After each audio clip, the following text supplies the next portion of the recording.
আসসালামু আলাইকুম রহমতুল্লাহ। সবাইকে শুভ সকাল। কে কে আলহামদুলিল্লাহ পাঠ করছেন? এই যে সূর্য উঠছে, আজকে রোদ দেখা যাচ্ছে, শুক্রিয়া। দেখেন, সামান্য একটু সূর্যের আলো আসার কারণে আমাদের ঠান্ডা দূর হয়ে গেল।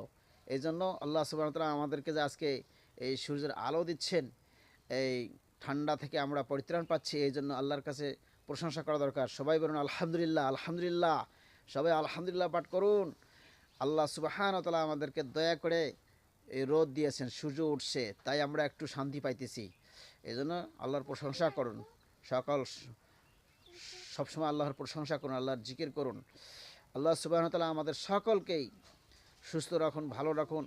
আমাদের দেশে যেন ইসলাম প্রতিষ্ঠা হয়, আমরা সহি আকিদা এবং সহি আমল যেন করতে পারি সঠিকভাবে, আল্লাহ এবং আল্লাহ রাসূলের প্রদর্শিত পথে আমরা যেন চলতে পারি। আল্লাহ আমাদেরকে তৌফিক দান করুক। আল্লাহুম্মা আমিন, আল্লাহুম্মা আমিন। সবাই আমিন বলবেন।